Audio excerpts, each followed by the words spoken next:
오늘 설교의 제목은 2018년 우리 교회의 표어입니다.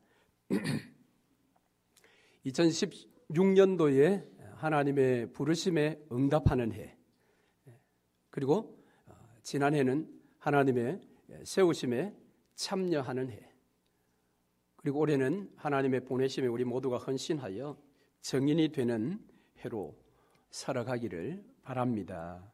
그래서 오늘 말씀은 2018년 교회 표에 대한 설교입니다. 오늘 본문의 말씀은 부활하신 예수께서 두려워서 숨어있는 이 제자들에게 찾아가신 그런 사건입니다. 그래서 저는 이 사건을 예수님의 신방 사건이다, 그렇게 이름을 붙여보고 싶습니다.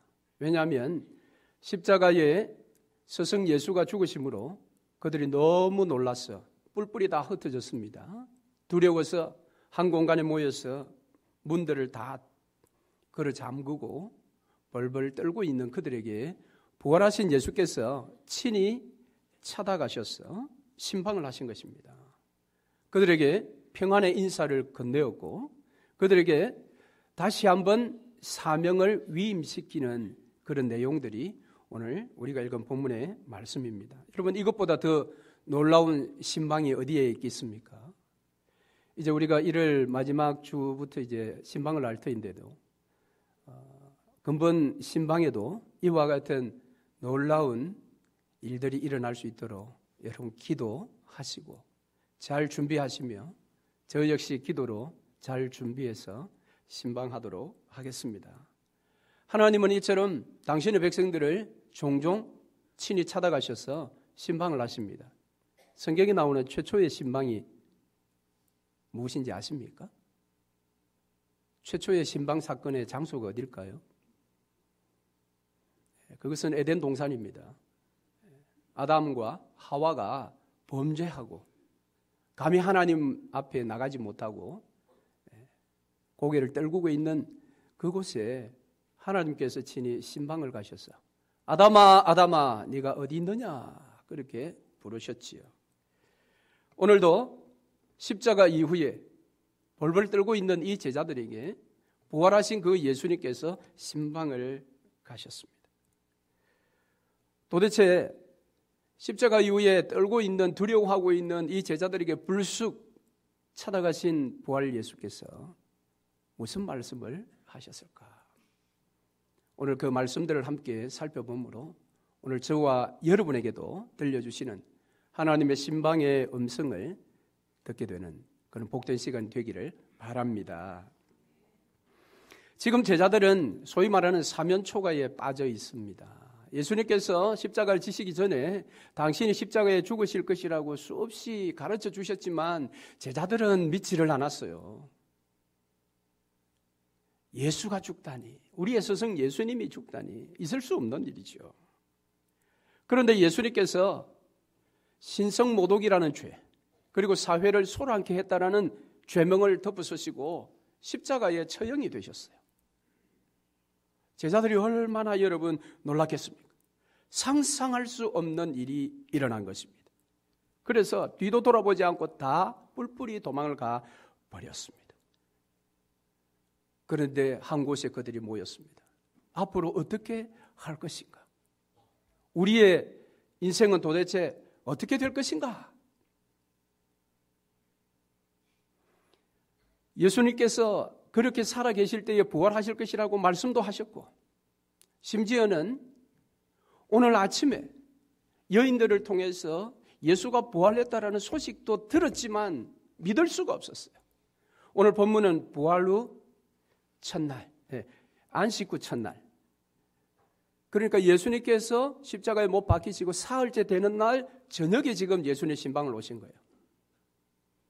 그러니까 그 사흘째 되는 오늘 저녁 시간이 되기 전에 아침에, 이른 아침에 여인들로부터 예수가 부활했다라는 소리를 들었지만 제자들은 종일토록 믿지 않고 문을 닫아두고 떨고 있었습니다.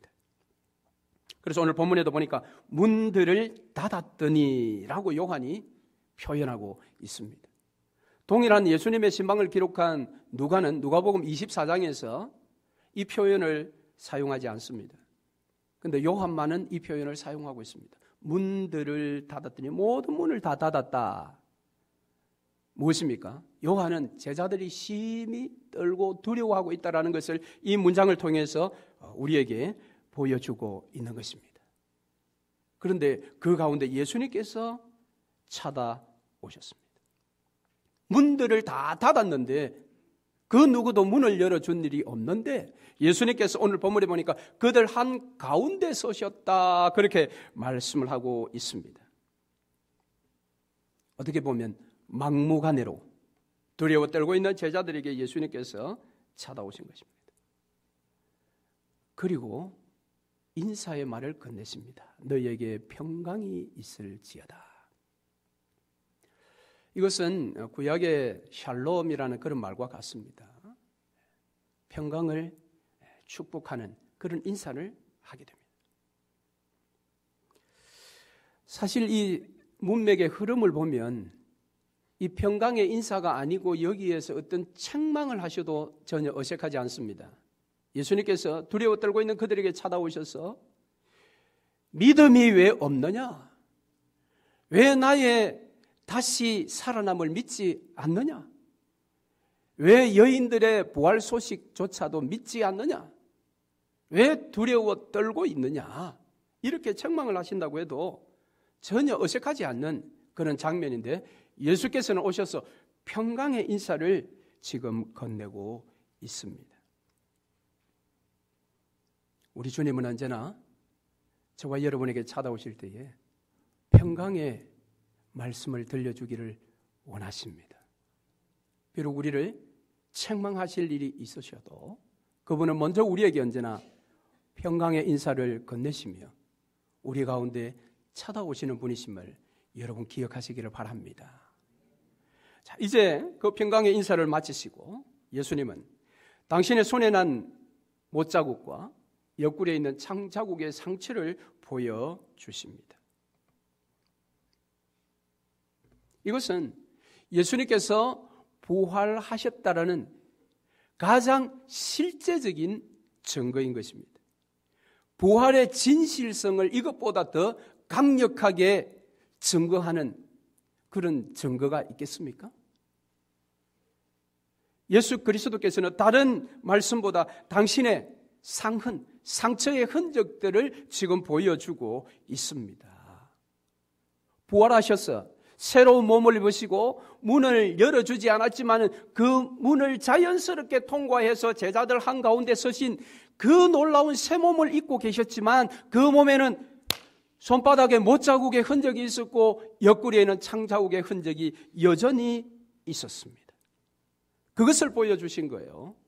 여러분, 세상의 정복자들은 흔히 자신의 영웅담을 소개하기 위해서 자신의 상처를 잘 보여줍니다.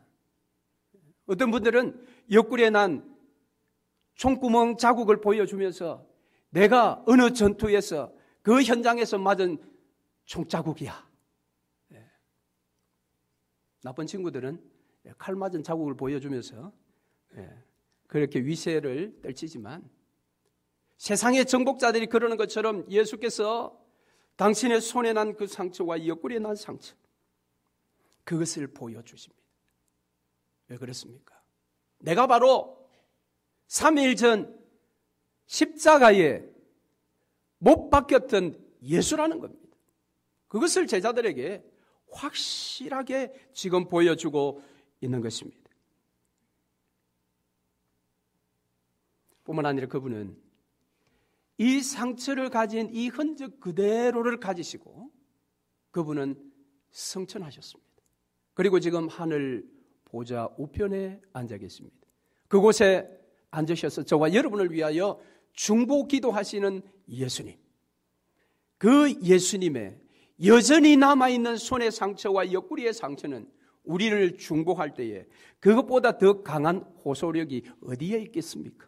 아버지 하나님께 그 손에 난 상처와 옆구리에 난 상처를 보여주시며 저와 여러분을 위하여 중보 기도할 때에 그 중보의 기도가 얼마나 강력하겠습니까? 오늘 바로 그 상처를 제자들에게 지금 보여줍니다. 이 상처를 본 제자들은 깜짝 놀랐습니다. 아니, 너무너무 기뻤습니다. 그렇게 알았던 목자이신 예수, 스승인 예수가 한순간 십자가에 그들이 생각할 때 허망하게 죽었을 때에 그들이 당한 상실감, 그들이 당하고 있는 두려움, 그들이 당하고 있는 공포, 그건 이루 말할 수 없었을 것입니다. 그런데 그렇게 죽으셨던 그분이 지금 말씀대로 살아서 자신들 앞에 서 있는 그것을 그들의 눈으로 보고 손으로 만져보는 그런 실제적인 경험을 통해 예수가 다시 살아나셨다는 것을 그들이 알게 되었을 때 얼마나 기뻐했을까요? 그들은 이제 예수가 살아나셨다는 분명한 증거를 손에 잡았기 때문에 더더구나 기뻐하지 않을 수가 없었던 것입니다. 그 부활의 예수, 그 예수님은 제자들에게 그 상처를 보여주심으로 당신의 부활을 증거하셨을 뿐만 아니라 오늘 저와 여러분에게도 그 예수님은 당신의 손에 난 상처와 옆구리에 난 상처를 우리에게 보여주시기를 원하시는 분이십니다. 우리로 하여금 그것을 보고 우리도 동일한 부활의 확실한 체험, 부활의 확실한 증거를 붙들고 오늘 우리의 심령 가운데 기쁨이 충만하기를 원하시는 것입니다. 우리의 삶을 짓누르는 그 어떠한 두려움, 그 어떠한 공포, 우리 자신의 미래의 삶에 대한 막연한 두려움이 있다 할지라도 부활의 확실한 체험과 그 증거를 우리가 붙든다면 우리에게서 그 모든 두려움이 다 떠나갈 것입니다. 공포가 사라질 것입니다. 우리 눈에 눈물이 그치게 될 것입니다. 그래서 이제 그 상처를 본 제자들은 마음에 확신이 섰습니다. 두려움은 온데간데 없고 기쁨이 그들의 마음을 지배했던 것입니다. 지금까지 가슴을 짓눌렀던 그 공포가 한순간 사라져버렸습니다. 그래서 오늘 20절 하반절에 보니까 제자들이 주를 보고 기뻐하더라. 누가복음에 보면 크게 기뻐하더라. 그렇게 이야기를 하고 있습니다.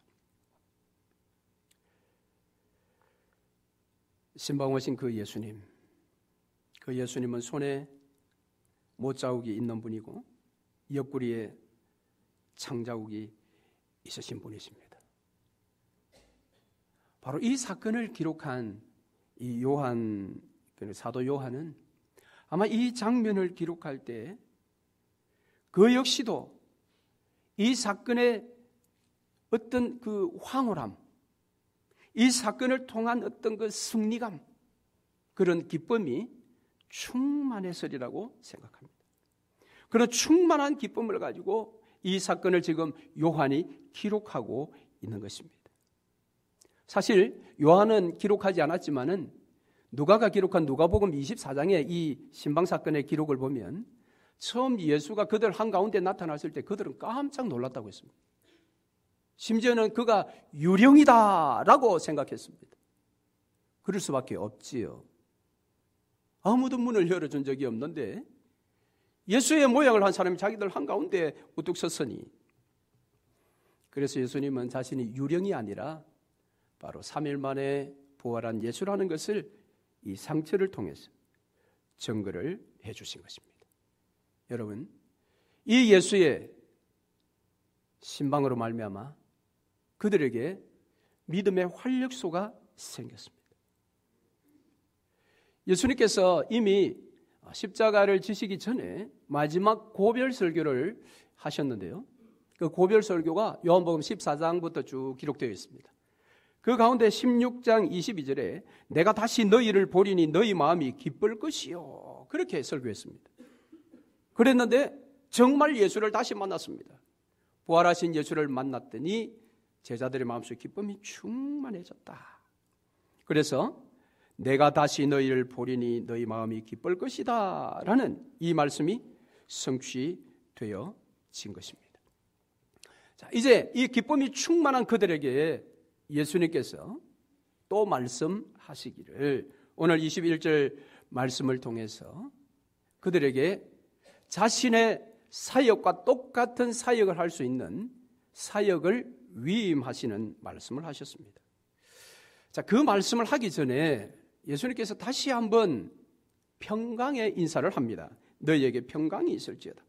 좀 전에 상처를 보여주기 전에 처음 만났을 때 평강이 있을지어다 했는데 이제 큰 사명을 위임할 때에 또 평강의 인사를 하고 있는데 이유가 뭘까요? 왜 여기 짧은 시간에 두 번이나 이렇게 평강을 언급하셨는가? 자, 첫 번째 평강이라는 것은 두려움과 공포 가운데 있는 그들의 마음을 안정시키기 위해서,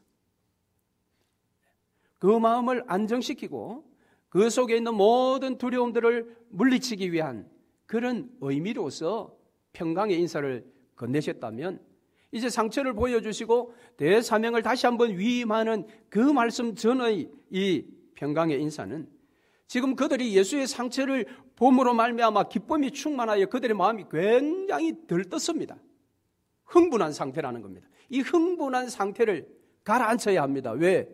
지금 굉장히 중요한 말씀을 지금 들려주실 것이기 때문에. 그래서 두 번째 이 평강의 인사는 그들의 들뜬 마음을 안정시키기 위한 그런 의도로 여기 두 번째 인사를 하셨습니다. 그리고 말씀하시기를 21절에 아버지께서 나를 보내신 것 같이 나도 너희를 보내노라. 복음서의 많은 주제들 중에 아버지께서 아들을 보내셨다라는 것은 아주 중요한 주제입니다. 이 주제가. 그래서 복음서의 각각의 하늘의 아버지가 그 아들 예수를 이 땅에 보내셨다라는 것을 강조를 많이 하는데요. 특히 이 요한은 요한복음 초반 부분부터 이 사실을 계속해서 좀 많이 언급을 합니다. 예수는 우연하게 이 땅에 오신 것이 아니라 아버지로부터 보냄을 받아왔다. 그래서 예수님께서도 스스로 내가 아버지께로부터 보냄을 받은 메시아다라는 그런 인식 자체가 굉장히 강하셨던 분이셨습니다. 그래서 그 예수님은 아버지의 보내심을 따라 그 보내심의 목적을 십자가에서 다 이루신 것입니다. 그래서 마지막 말씀에 다 이루었다 그랬습니다.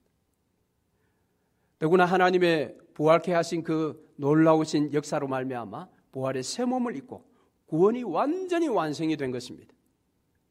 이처럼 보냄을 받은 그 모든 일을 완전하게 성취하신 그 예수님께서 당신이 보냄을 받은 것처럼 나도 너희를 보낸다라고 이야기합니다.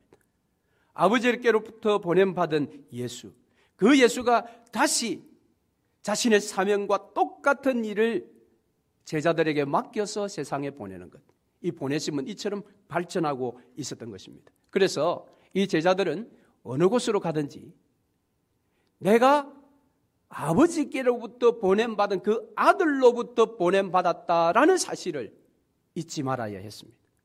이것은 여러분 굉장한 힘입니다. 우리가 어디를 갈 때에 누가 나를 보내었는가라는 것은 그 가는 발걸음 자체를 다르게 만듭니다. 그들은 열방 가운데로 어쩌면 그곳에 가면 생명을 잃을 수 있는 그런 현장으로 갈 때에 그 보내심은 하늘 아버지가 보내신 그 아들의 보내심과 동일하게 그 아들로부터 보냄을 받았다라는 사실을 인식을 하는 것입니다. 그것은 그들에게 강력한 힘이 될 것입니다. 이처럼 부활하신 예수님은 부활하신 몸으로 신방하심으로 말미암아 이 제자들의 신앙과 그들의 헌신과 그들의 소망, 이 모든 것들을 완전히 새롭게 했습니다. 그러니까 예수의 부활이 없었다면 이 보내심도 아무런 의미가 없는 것입니다. 그들의 헌신도 의미가 없고 그들의 소망도 의미가 없는 것입니다. 그래서 부활장이라고 하는 고린도전서 15장에서는 이렇게 이야기합니다. 그리스도께서 만일 다시 살지 못하셨으면 우리의 전파하는 것도 헛것이요 또 너희 믿음도 헛것이며 또 우리가 하나님의 거짓 증인으로 발견되리니 우리가 하나님이 그리스도를 다시 살리셨다고 증거하였습니다. 제자들에게 예수 부활이 없다면 그들은 거짓 증거쟁이라는 겁니다. 거짓 증인이라는 것입니다. 여러분, 오늘 저와 여러분에게 있어서도 이것은 동일한 진리입니다. 오늘 저와 여러분이 이곳에 모여서 예배하고 있는 그 이유도 예수 부활 때문입니다. 예수 부활이 우리에게 없다면, 내가 그 예수 부활을 경험하지 못하고 그 예수 부활을 내가 붙들지 못한다면 우리의 믿음은 다 헛것입니다. 우리의 예배도 헛것입니다. 우리의 주일 성수도 다 헛것입니다. 우리는 세상에서 사도 바울이 말한 것처럼 가장 불쌍한 사람이 되는 것입니다. 그러나 여러분, 예수님은 말씀대로 다시 살아나셨습니다. 약속대로 3일 만에 살아나셨습니다. 살아나셔서 새 몸을 입으시고 문을 통과하신 그 예수께서 여전히 그 손에 상처가 있고 옆구리에 상처가 있다는 것이, 여러분, 이것보다 더 확실한 증거가 어디 있겠습니까? 그분께서 이제 이 제자들을 아버지가 나를 보내신 것 같이 나도 너희를 보내노라. 여러분, 이 말씀은 예수님께서 이미 고별 설교 후반 부분에 이제 제사장적인 그런 기도, 대제사장적인 기도를 할 때에도 그 기도의 내용에 이 말씀이 나옵니다. 요한복음 17장 18절 말씀에 아버지께서 나를 세상에 보내신 것 같이 나도 저희를 세상에 보내었고 라고 그렇게 기도했습니다. 그랬는데 그 기도가 지금 오늘 여기에서 이루어지고 있습니다. 이루어지고 있습니다. 지금 부활하신 예수께서 그 두려워 떨고 있는 어두운 방에 모여있는 제자들 앞에서 그들을 보내실 때에 예수님 마음이 얼마나 여러분 감격스러웠겠습니까? 얼마나 감동적이었겠습니까? 두려워하는 그들에게 부활의 흔적을 보여주었을 때에 그들이 기뻐하고 그들이 즐거워했을 때 그들에게 다시 한번 사명을 위임하는 그 시간, 예수님은 이미 그들이 아들의 보내심을 받고 가서 사명을 감당할 때에 당신보다, 보내시는 당신보다 더 큰 일을 할 것이다 라고 이미 말씀을 하셨어요.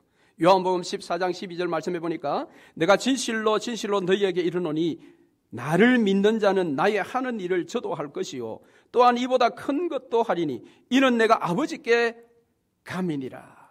할렐루야. 얼마나 놀랍습니까?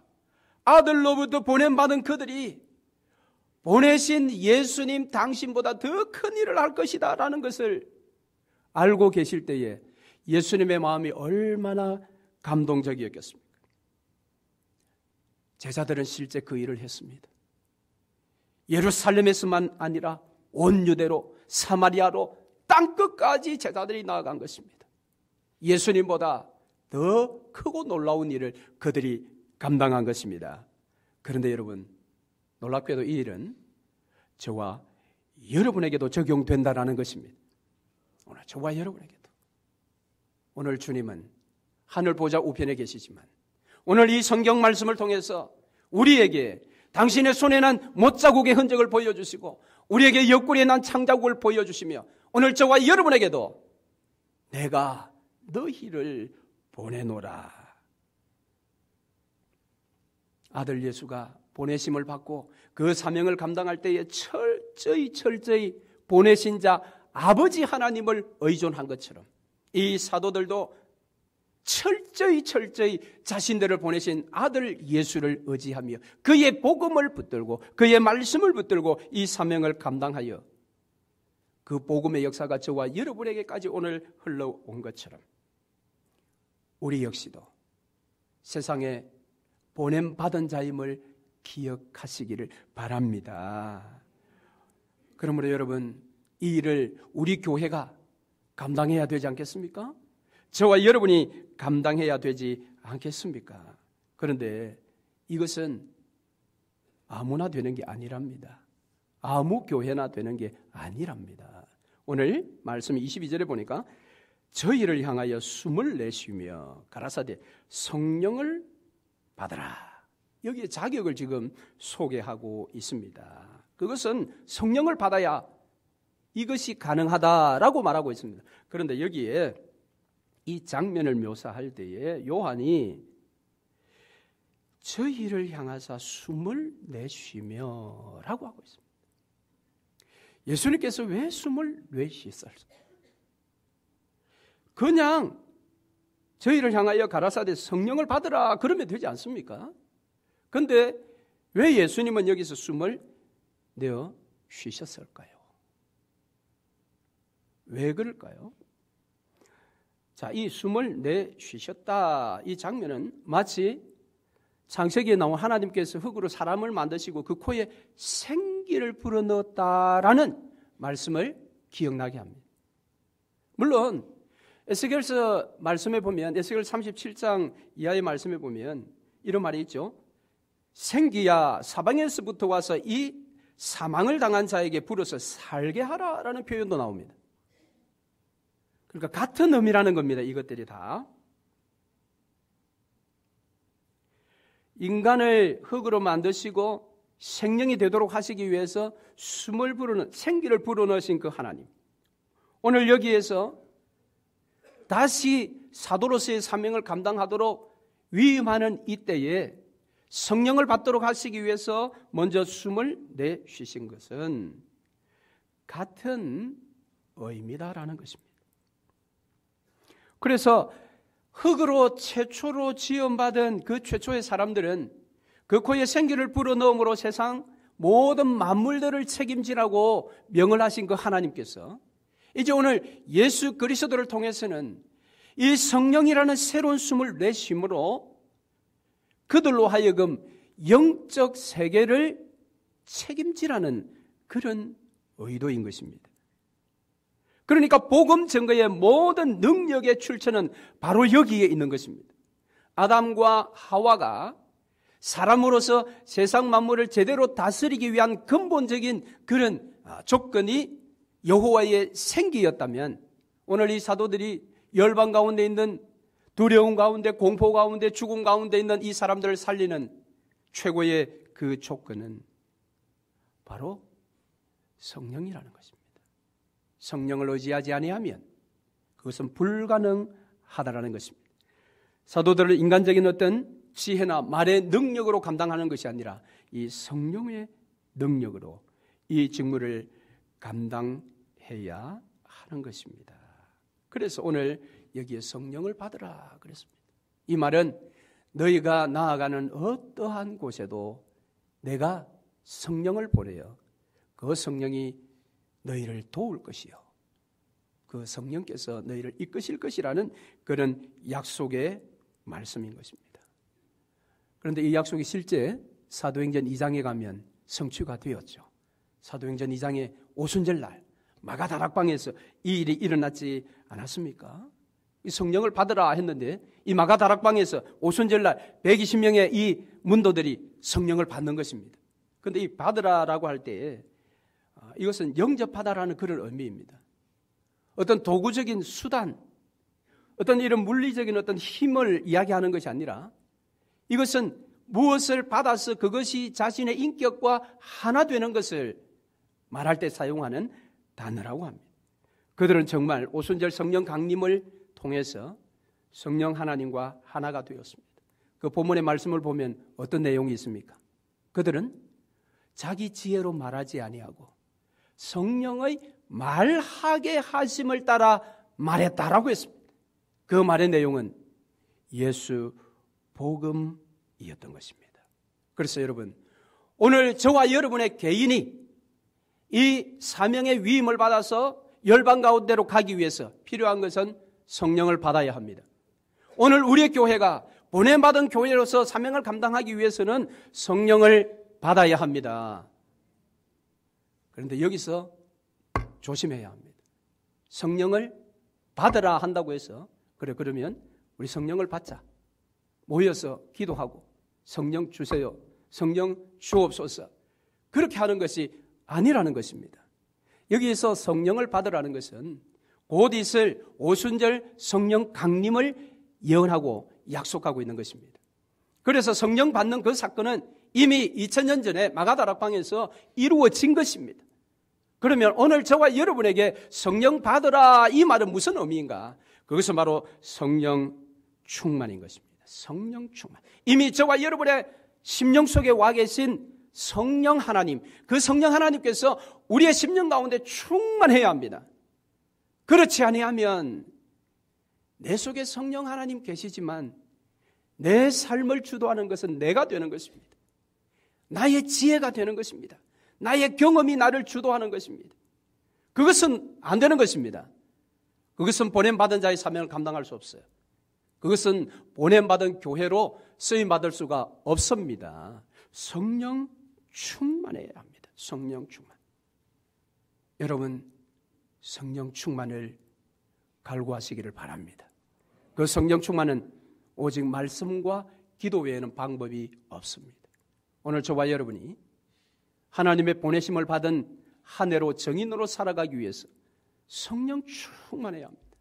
우리 교회가 2018년 열방 가운데로 보냄을 받아 강력한 복음의 사역을 일으키기 위해서는 우리 교회 가운데 성령이 충만해야 합니다. 지금 히터가 막 돌아가는 것 같아요. 굉장히 지금 뜨겁습니다. 이와 같이 우리 교회 가운데 성령이 충만해야 합니다. 그럴 때 우리는 보냄받은 교회로서 사명을 감당할 수가 있습니다. 그렇게 될 때에 마지막 절 23절 말씀에 특별한 권능을 약속합니다. 너희가 네 죄든지 사하면 사하여질 것이요 네 죄든지 그대로 두면 그대로 있으리라.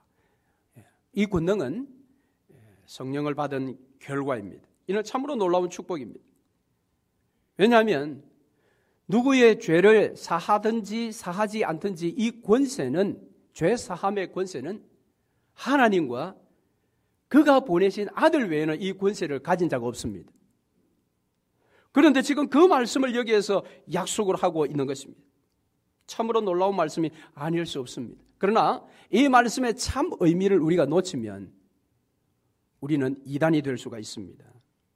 자, 이 말씀은 마태복음 16장에 나오는 베드로의 위대한 신앙의 고백의 내용 가운데서도 이와 유사한 말씀이 나옵니다. 예수님께서 제자들에게 물었죠. 너희는 나를 누구라 하느냐?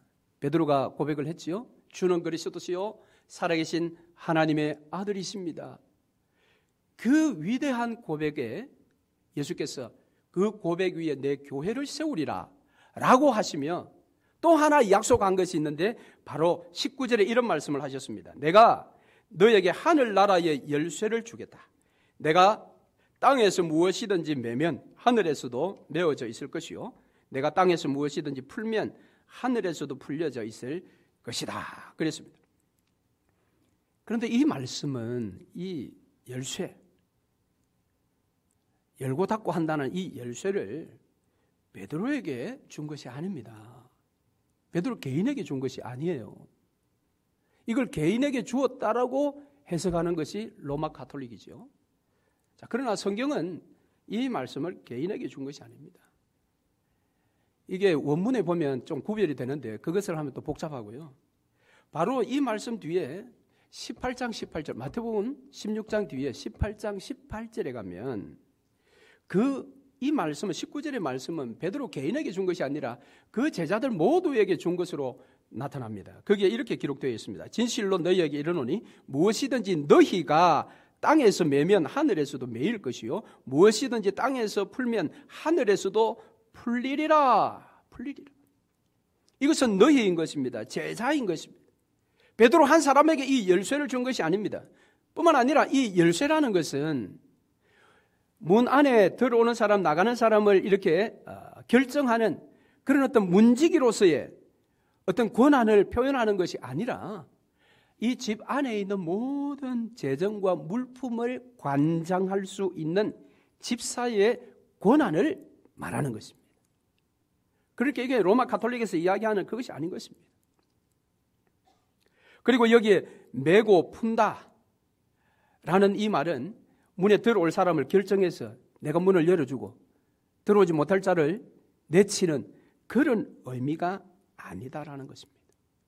내고 푸는 것은 교회 공동체 안에서 하나님의 이 통치권을 위임받아서 행하는 그 일일 뿐인 것입니다.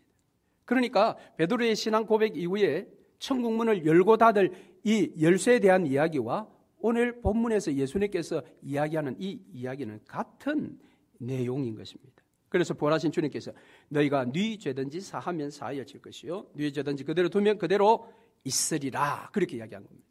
그럼 이 말의 실제적인 뜻이 무엇이냐? 그 뜻은 이 죄사함의 권세를 가진 예수의 이름으로 그의 말씀을 받아들이면 아멘으로 받아들이면 죄가 사하여질 것이요 예수의 이름으로 죄사함의 권세의 말씀을 받아들이지 않으면 죄가 그대로 있을 것이다 라는 겁니다. 그러니까 이 사도들이 갈 때에 그 권능이란 게 뭐냐면 예수 이름이라는 겁니다. 예수 이름이 빠지고 죄사함의 권세를 설명하는 것은 자칫 로마 가톨릭처럼 될 수가 있는 것입니다. 그래서 오늘날 로마 가톨릭에서는 사제의 귀에다가 죄를 고백하기 전에는 죄를 용서받을 생각을 하지 마라 그렇게 가르친다고 합니다. 고해성사 신부 앞에 죄를 사하여 그 신부의 귀에 죄 고백의 내용이 들리기 전에는 용서받을 생각을 하지 마라. 그건 무슨 말입니까? 신부들이 용서를 선언한다는 겁니다. 너가 나한테 고백했으니까 너의 죄 이제 사해졌어. 이것은 성경적인 것이 아니고 이단적인 것입니다. 여러분, 죄 사함의 권세는 그 어떤 사람에게도 주신 적이 없습니다. 이 12사도들에게도 주신 적이 없고 오늘날 이 시대에 그 어떤 사람에게도 예수께서 죄 사하는 당신의 권세를 나누어 주신 일이 없습니다. 심지어 그 어떠한 교회에도 죄 사하는 권세를 나누어 준 교회가 없습니다. 오직 그 권세는 하나님과 그 하나님으로부터 보낸받은 예수에게만 있습니다.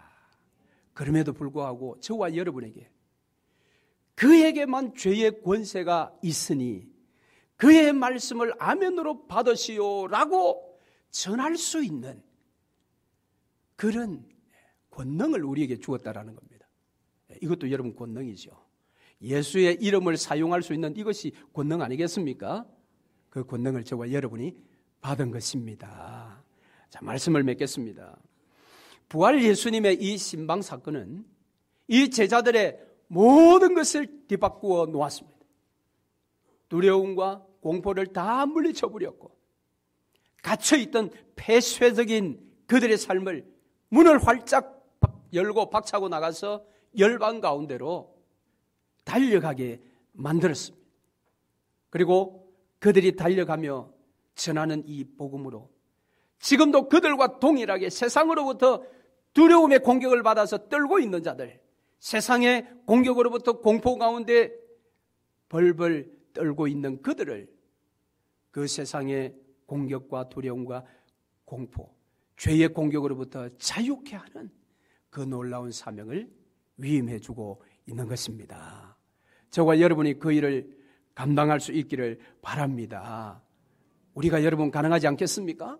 우리 교회가 나 자신이 그러기 위해서는 여러분 성령 충만해야 합니다. 성령 충만은 오늘도 말씀으로 우리에게 신방 오시기를 원하시는 이 하나님의 말씀, 이 말씀을 제대로 듣고 이 말씀에 아멘하게 될 때에 오늘 보냄받은 자로 정인의 삶을 살아낼 줄로 믿습니다. 이 삶을 함께 살아 나가십시다. 아멘.